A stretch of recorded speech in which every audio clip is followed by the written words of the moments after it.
வகுப்பு 4. தலைப்பு தாவரத்தின் பாகங்கள் பகுதி 3. வணக்கம் மாணவ செல்வங்களே, மீண்டும் தாவரங்கள் பற்றி மற்றொரு அமர்வுக்கு வரவேற்கிறோம். முந்தைய அமர்வில் சீதாவின் தந்தை தண்டுகள் மற்றும் இலைகள் தாவரங்கள் வளரவும் உணவு உற்பத்தி செய்யவும் எவ்வாறு உதவுகின்றன என்பதை பற்றி அவளுக்கு விளக்கினார்.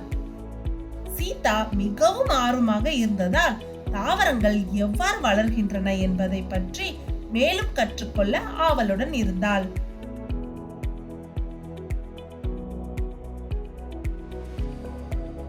அதனால் அவளுக்கு தந்தை மலர்கள் மற்றும் பழங்களை விளக்கினார். மலர்கள் மற்றும் பழங்கள் தாவரத்தின் அற்புதமான பாகங்கள். அவை மேலும் பல தாவரங்களை உருவாக்க உதவுகின்றன. சில சமயங்களில் நமக்கு சுவையான விருந்துகளை அளிக்கின்றன. கற்றுக்கொள்வீர்கள். இந்த பாடத்தின் முடிவில் நீங்கள் பின்வரும் விஷயங்களை புரிந்து கொள்ள முடியும். மலர்கள், மலரின் பாகங்கள், பருவகால மலர்கள், மலர்களின் பயன்பாடுகள்,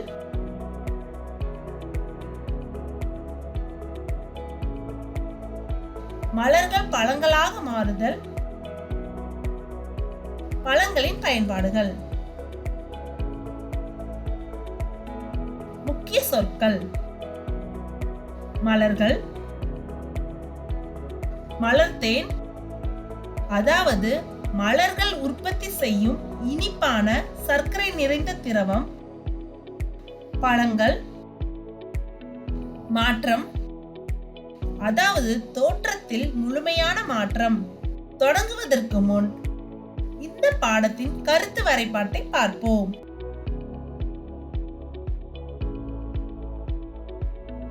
சீதாவின் தந்தை தோட்டத்தில் உள்ள மலர்களை பார்க்க சொல்லி அவற்றை பார்த்தவுடன் அவளுக்கு எப்படி இருந்தது என்று கேட்டார்.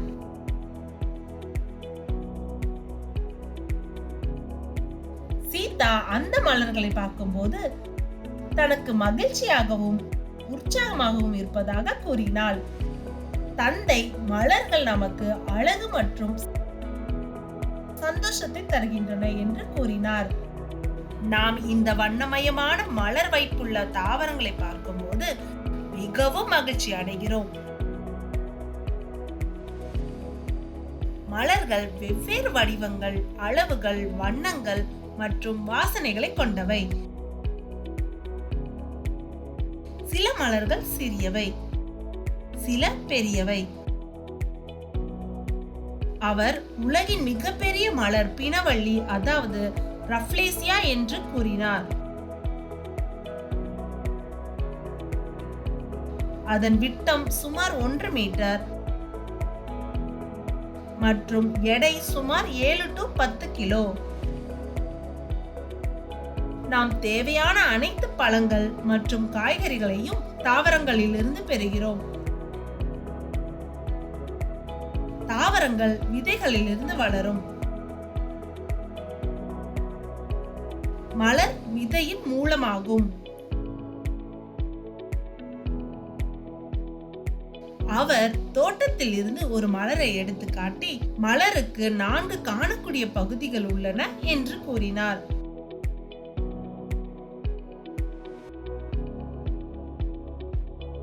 புள்ளிவட்டம் என்பது மலர் மொட்டாக இருக்கும்போது அதை பாதுகாக்கும் இலைகள் ஆகும். புள்ளிவட்டம் பொதுவாக பச்சையாக இருக்கும். அள்ளிவட்டம் என்பது மலரின் வண்ணமயமான பகுதி. மகரந்தத்தாள் வட்டம் என்பது மலரின் மையத்தில் இருக்கும்.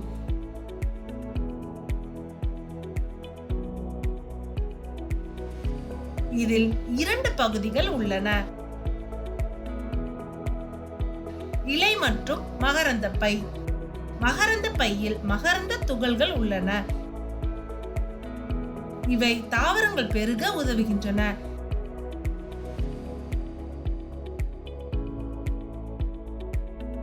இது பூவின் ஆண் பாகம் ஆகும். சூலகம் மலரின் மையத்திலும் காணப்படும்.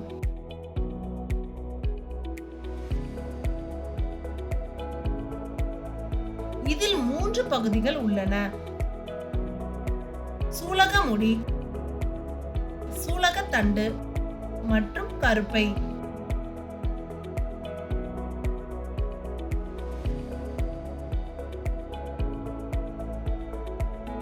கருப்பையின் உள்ளே கருமுட்டைகள் உள்ளன. இது மலரின் பெண் பகுதி ஆகும்.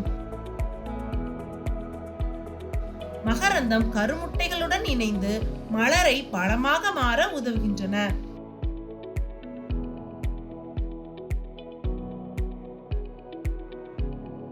பெரும்பாலான மலர்கள் குறிப்பிட்ட காலத்தில் மலர்கின்றன.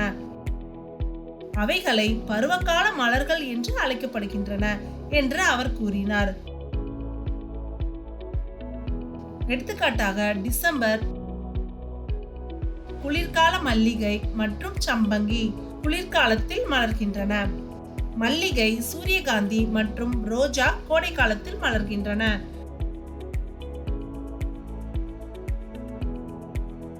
டேலியா மற்றும் குங்குமப்பூ ஆகியவை இலையுதிர் காலத்தில் மலர்கின்றன. துலிப் வசந்த காலத்தில் மலர்கிறது. குறிஞ்சி மலர் 12 ஆண்டுகளில் ஒரு முறை மலர்கிறது.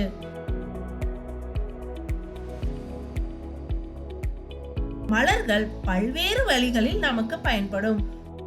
மலர்கள் அலங்காரம் மற்றும் பூஜைக்கு பயன்படுத்தப்படுகின்றன.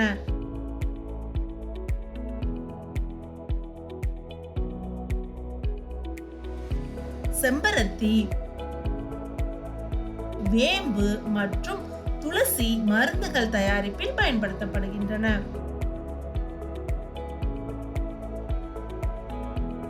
ரோஜா, மல்லிகை, அல்லி மற்றும் லாவெண்டர் ஆகியவை இனிமையான நறுமணத்தை தருகின்றன. மேலும் அவை அழகு சாதனை எண்ணெய்கள் மற்றும் வாசனை திரவியங்கள் தயாரிக்க பயன்படுகின்றன. சில மலர்களை உணவாகவும் உண்ணப்படுகின்றன. எடுத்துக்காட்டு காலிஃபிளவர், வாழைப்பூ, கிராம்பு.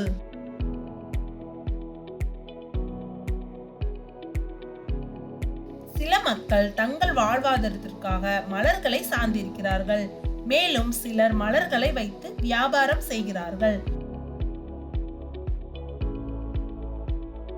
அவர் மலரின் மீது அமர்ந்திருந்த ஒரு பூச்சியையும் காண்பித்து, தேனீக்கள், பட்டாம்பூச்சிகள் மற்றும் வண்டுகள் மலர்களில் அமர்ந்து மலர்களின் தேனை உறிஞ்சுகின்றன என்று கூறினார். அவை மலர்களில் இருந்து தங்கள் உணவை பெறுகின்றன.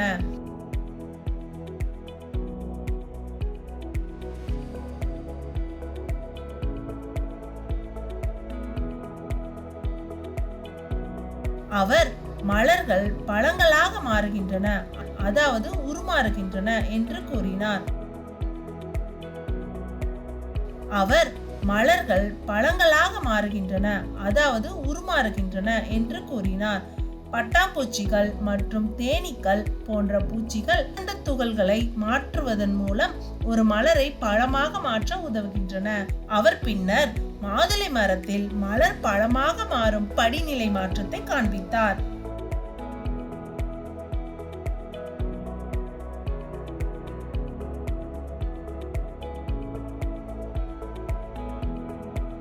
பல பழங்கள் உணவாக பயன்படுத்தப்படுகின்றன. பழங்கள் வைட்டமின்கள் மற்றும் கனிமங்களின் சிறந்த மூலமாகவும் நார்ச்சத்து நிறைந்தவையாகவும் இருக்கும். அவை நம்மை ஆரோக்கியமாக வைத்திருக்க உதவுகின்றன. அனைத்து பழங்களும் பச்சையாகவே சாப்பிடக்கூடியவை. எடுத்துக்காட்டு வாழை, மாம்பழம், பலாப்பழம், எலுமிச்சை மற்றும் நெல்லிக்காய் போன்ற பழங்களுக்கு மருத்துவ பயன்பாடுகள் உள்ளன. கொட்டை, சீயக்காய் போன்ற பழங்கள் பூந்திக்கொட்டை, சீயக்காய் போன்ற பழங்கள் தலைமுடியை சுத்தம் செய்ய பயன்படுத்தப்படுகின்றன. முக்கிய குறிப்புகள்: 1. மலர்கள் வெவ்வேறு வடிவங்கள், அளவுகள், வண்ணங்கள் மற்றும் வாசனைகளை கொண்டவை. 2. உலகில் மிகப்பெரிய மலர் வினவள்ளி. மலர் விதையின் மூலமாகும். 4. மலருக்கு 4 காணக்கூடிய பகுதிகள் உள்ளன. புள்ளிவட்டம், அல்லிவட்டம், மகரந்தத்தாள் வட்டம் மற்றும் சூலகம். 5. மலர்கள் குறிப்பிட்ட காலத்தில் மலர்கின்றன. 6. மலர்கள் பல வழிகளில் பயன்படும். அவை பழங்களை உருவாக்குகின்றன. பழங்கள் வைட்டமின்கள், கனிமங்கள் மற்றும் நார்ச்சத்து நிறைந்தவை. 7. பூச்சிகள் மகரந்த துகள்களை மாற்றுவதன் மூலம் ஒரு பூவை பழமாக மாற்ற உதவுகின்றன.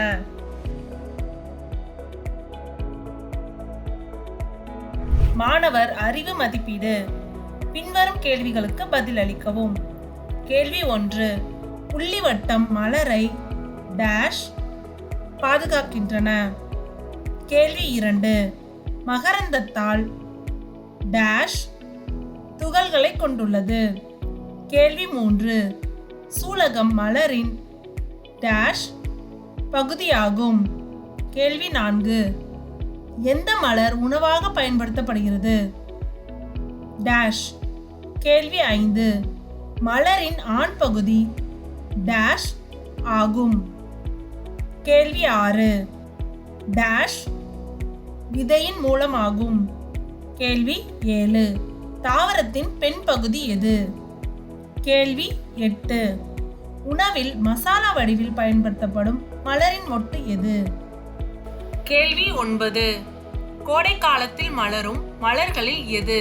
ஒரு மலரை எழுதவும். கேள்வி 10. மலரின் பகுதிகள் என்ன? கேள்வி 11. மலரின் 2 பண்பாடுகளை எழுதவும். பயிற்சி. உங்கள் பகுதியில் கிடைக்கும் மலர்களை சேகரிக்கவும். அவைகளை கவனமாக பார்த்து அவற்றின் பண்புகளை இந்த அட்டவணையில் எழுதுங்கள். மலரின் பெயர், நிறம், இதழ்களின் எண்ணிக்கை, வாசனை உண்டு அல்லது இல்லை.